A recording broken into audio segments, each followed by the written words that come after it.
High court বর্তমানে ভারতে 25টি high court রয়েছে। সবথেকে নতুন বা নবীনতম হাইকোর্ট হচ্ছে তেলেঙ্গানা হাইকোর্ট এবং সবথেকে প্রাচীনতম হাইকোর্ট কলকাতা হাইকোর্ট। কলকাতা হাইকোর্টটি ভারত স্বাধীনের আগে স্থাপিত হয়েছে, মানে 1862 সালের 2রা জুলাই এই কলকাতা হাইকোর্টটি স্থাপিত হয়েছে। তখন ভারত স্বাধীন কিন্তু হয়নি। হাইকোর্টের বিচারপতি থাকে দুই ধরনের, একটা প্রধান বিচারপতি থাকে আর অন্যান্য বিচারপতি থাকে।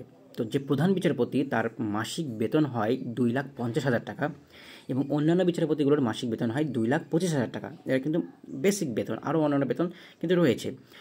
মুম্বাই হাইকোর্ট হলো এমন একটি হাইকোর্ট যার ভবনগুলি ইউনেস্কো ওয়ার্ল্ড হেরিটেজ সাইটের অন্তর্ভুক্ত রয়েছে।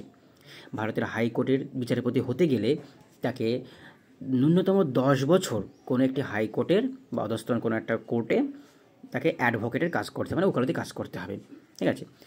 আর তার নামে কোনো রকম মানে কেস টেস থাকা যাবে না। দ্বিতীয়ত হচ্ছে ভারতের যে হাইকোর্টের বিচারপতি সে 62 বছর বয়স পর্যন্ত তার পদে আসীন থাকে, তারপরে সে রিটায়ার হয়ে যায় এবং কখনো কখনো তাকে পুনরায় আবার ডেকে নিয়ে আসতে হতে পারে তার কোনো কাজের জন্য। এবং ভারতীয় হাইকোর্টের বিচারপতি যদি পদত্যাগ করতে হয় তাহলে রাষ্ট্রপতির উদ্দেশ্যে পদত্যাগ করতে হয়, তাহলে তার পদত্যাগনামা রাষ্ট্রপতিকে জমা দিতে হয়।